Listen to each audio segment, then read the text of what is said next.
What's up, everybody? I am Reed. I am 27, just an average dude. I've made tons of money mistakes in my 20s, and now I want to share everything I've learned to help you take control of your finances and your life. So today we are talking about something that I think is the biggest silent wealth killer for most people in their 20s, and honestly, most people don't even realize it is happening right under their nose. I am talking about car costs. Now, before you click away thinking, oh great, another boring car video, just hear me out because I promise you the numbers I am about to share are going to blow your mind. I went 3 years without owning a car from 2016 to 2019, and that one decision saved me roughly $20,000. I took that money and put it into the market, and that $20,000 turned into almost $50,000. So yeah, this stuff matters. Let me start with a quick story. Back in 2016, I was driving my beat-up old car near State College, and suddenly smoke starts coming out of the hood. Then more smoke, then flames. Then the whole thing just literally caught fire. Fire trucks showed up, everything. I lost my car that day, and at first I was honestly stressed out because I had no backup plan, no savings, no nothing. But looking back, that was probably the best financial thing that ever happened to me, because from 2016 to 2019, I just decided to not get another car. I took the bus. I stood at Greyhound stations in Harrisburg, Allentown, Philly at weird hours of the night. It wasn't glamorous, trust me, but that 3-year stretch changed everything about how I think about money. So let me break down why car ownership is so dang expensive and why most of us are completely blind to it. The 3 biggest expenses in most people's lives are housing, transportation, and food. Those 3 things eat up the majority of your income, and transportation, especially cars, is the one that people overlook the most. Everyone wants to talk about skipping your $4 coffee to save money.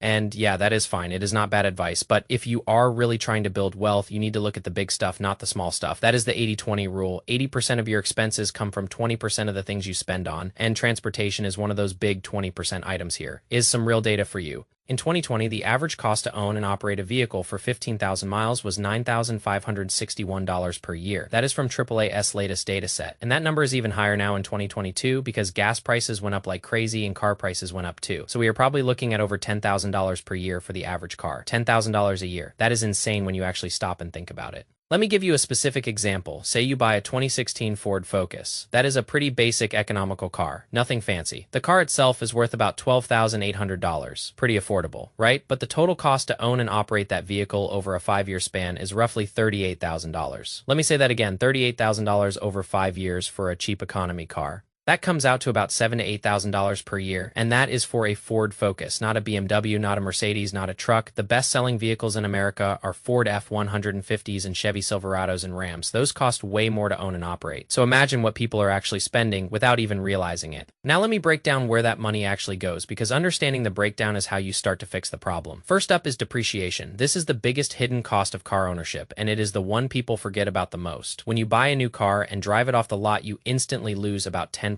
of its value. So if you spend 30 grand on a car, it is now worth maybe 27,000 or even less the second you take it home. Then every year after that, the value keeps dropping. Over 5 years, a car can lose 40 to 50% of its original value. That money is just gone. Poof. The only reason used car prices went up in the last year or so was because of supply chain issues, which is a total anomaly. That doesn't normally happen. Under normal conditions, your car is losing value every single day you own it. So the smart play here is to avoid buying a car in its first couple of years. Instead, look for a car that is a few years old, but not so old that it becomes a money pit with constant repairs. I've been there too. I once owned a car that was so old and unreliable. I was at the mechanic every other month. That is also expensive and stressful. So you want to find that sweet spot on the depreciation curve where the car has already taken its biggest value hits, but is still reliable enough to not need constant work. Usually that is somewhere between 3 to 6 years old. That is how you save money on depreciation right off the bat. Next up is fuel. For that Ford Focus example, over 5 years, you are spending $11,866 on gas. That is a lot of money. And gas prices have been climbing like crazy, honestly, between you and me. I think they're going to keep going up. That is just my opinion. Even with all the strategic reserve releases and stuff, I still think fuel costs are going to be a problem for a long time. So how do you save on fuel? Some rich people on Twitter will tell you to just go buy a Tesla. Oh yeah, just spend 50 grand on an electric car and you save $8 a week on charging. Like, come on. Those people are completely disconnected from reality. Most people cannot afford a $50,000 car. I don't blame anyone for not being able to buy a Tesla or a Rivian or whatever. That advice is useless for normal people. Instead, focus on getting a car that gets good gas mileage. If you are in the market, look at fuel economy ratings. Even a small improvement in miles per gallon can save you hundreds of dollars a year. It is boring advice, but it works. Then there is insurance. For the Ford Focus example, insurance costs $7,200 over 5 years. That is over $1,000 a year just for insurance on a cheap economy car. Here is probably the best tip I can give you in this entire video. Every single year, I call up insurance companies and I shop around for a better deal. I have it marked in my calendar. I want you to do the same thing. Most people just keep the same car insurance for years, sometimes decades, without ever questioning if they could get a better price. That is insane. So once a year, I call up my current provider and then I call 2 or 3 competitors. I say, hey, I have Progressive right now. Can you beat their price? And most of the time someone can. I save money every single year doing this, not just on car insurance, but on renters insurance, home insurance, even electricity. You can shop around for all of it. Also remember there is 2 types of car insurance liability, which you absolutely need if you want to drive legally, and collision, which covers damage to your own car. If you have an older car that isn't worth much, you might not need collision insurance. Dropping collision on an older car can save you a decent amount each year. Just make sure you understand what you are paying for. Repairs and maintenance are another huge cost. On the Ford Focus example, you are looking at about $9,600 combined for repairs and maintenance over 5 years. That is almost $10,000. And this is actually the area where I think most people can save the most money if they are willing to learn a few basic skills. Most people treat their car like a magic box that somehow gets them from point A to point B. They don't understand the basics of how it works, and that lack of knowledge costs them a ton of money at the mechanic. I change my own oil on my truck. If I take it to Jiffy Lube, they charge me $150 to $200. I can go to Walmart, buy a tub of oil and a filter, and do it myself in my driveway in about the same amount of time. It saves me money every single time. Over the last 5 or 6 years, that adds up to serious savings.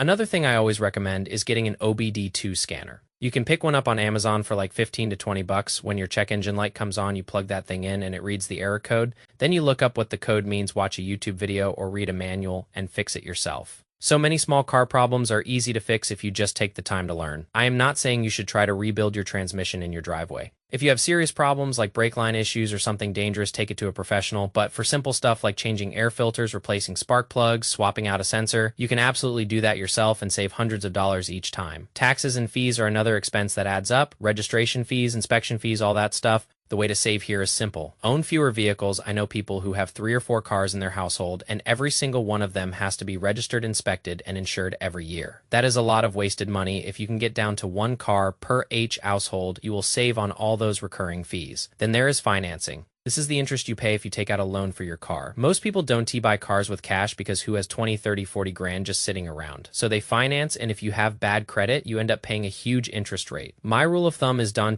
pay more than 5% interest on a car loan. If the rate is higher than that, you are better off putting your money into the stock market or even a high-yield savings account because you are just bleeding money on interest otherwise. Also, if you have bad credit, you probably shouldn't be buying an expensive car in the first place. That is a recipe for getting crushed by payments. Now let me share my personal story again because I think it really brings all of this together. From 2016 to 2019, I did not own a car. That was not some calculated financial genius move. By the way, it happened because my car literally caught fire and I was too broke and too scared to buy another one. But looking back, it was the best thing that ever happened to my finances. Over those 3 years, I saved roughly $20,000. No car payment, no insurance, no gas, no maintenance, no repairs, no registration fees, no nothing. I spent a lot of time standing at bus stops and Greyhound stations. It was not fun. I am not going to pretend it was, but I saved that 20 grand and I invested it. I put money into individual stocks and index funds and ETFs, nothing too wild. Just consistent investing over time, and that $20,000 grew to almost $50,000 by 2022. I basically doubled my money in a few years just from the savings of not having a car. That money is still invested today, and it is still growing. Maybe in another few years, it'll be closer to $100,000. That is the power of cutting a big expense and redirecting that money into investments that work for you. I am not telling you this to brag. I am telling you this because I want you to see what is possible if you can find a way to cut your transportation costs even a little bit and invest the difference. It can change your financial future, even if you can. Completely get rid of your car. There are practical ways to save. Here are my 5 biggest tips for saving money on car costs. Number 1, shop around for insurance every single year. Put it on your calendar right now. It takes maybe an hour and it can save you a few $100s annually. Over time, that adds up, especially if you invest the savings. Number 2, consider becoming a 1-car family. I know a lot of people who have 2, 3, even 4 cars per each household. That is so much money going out every month. If you can make it work with 1 car, you will save thousands per year. Yes, it requires some coordination, and yes, it can be annoying, but the financial payoff is massive. Number 3, learn about your vehicle. Spend a few hours watching YouTube videos about basic car maintenance. Learn how to change your oil, replace your air filter, swap out a battery. These simple skills will save you thousands of dollars over your lifetime. Number 4, live closer to where you work or go to school. My brother got a teaching job in a city, and he decided to live 3 blocks away from his school. He walks everywhere. No car needed.